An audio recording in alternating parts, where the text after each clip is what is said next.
A 480-pound woman has been charged with involuntary manslaughter after her husband died performing oral sex.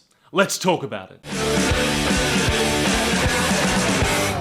Hi guys, I'm JNewtz, welcome back to the channel. Before I get started, do me a favour, do yourself a favour, click subscribe and ring that great notification bell so that you know every time I make videos. Now, let's get into this. Yes, it's true. A woman living in Ohio has been sentenced with involuntary manslaughter after her husband died moments after he had performed oral sex on her.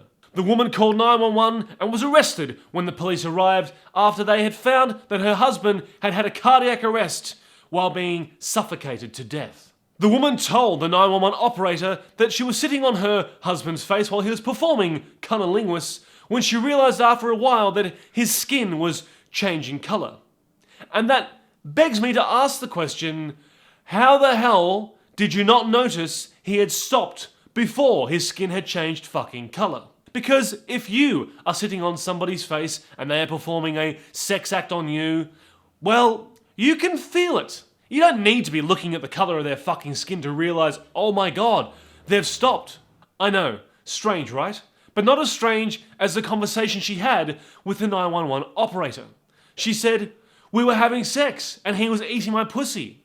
I was just sitting on his face for like 25 minutes and his legs went all greenish blue." You were sitting on his face for 25 minutes and you're surprised that his legs and body turned a greenish blue?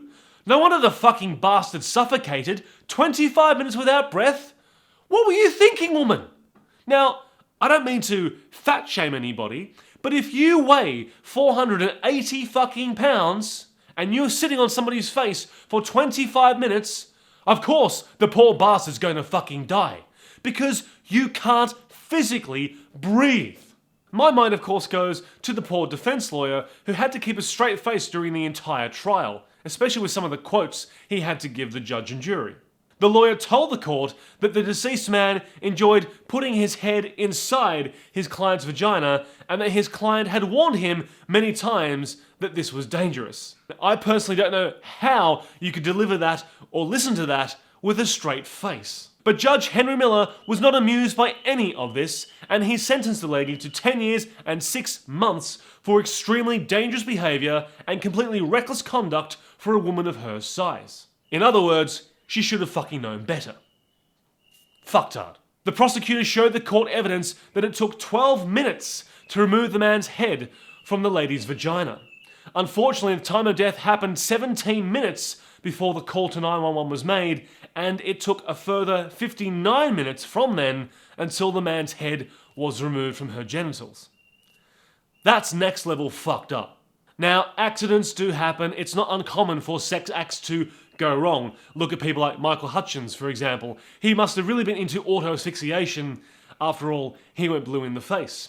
However, you think that this woman weighing 480 pounds and her husband would have taken things a bit more cautiously with their lovemaking. But this wasn't the case because shortly after their honeymoon last year, the man was hospitalised because he had fecal matter in his lungs after oral and anal intercourse. Ugh. That's just fucked up. Everyone is into their own sick, weird, twisted shit in their own way, and there are men out there who love the larger ladies. But this does go to prove and show that it can be fraught with some danger. So if you're a man who is into the larger lady, the plump princess, then do yourself and her a favour. If you're going down on her, let her lie down. Don't let her sit on your face because you know now from somebody else's experience that your breathing time is severely compromised. And if you want to take your chances and be a little bit risky, well, please get your dearly beloved to at least wash properly beforehand, because the last thing that you need to have people remember you by is the fact that they pulled your head up from somebody's vagina, covered in fecal matter with crap all over your lungs, and your head wedged so far up it took 12 minutes to remove. Not the best way to be remembered. But do me a favour now, I want to hear from you. What do you think of this story of this couple from Ohio?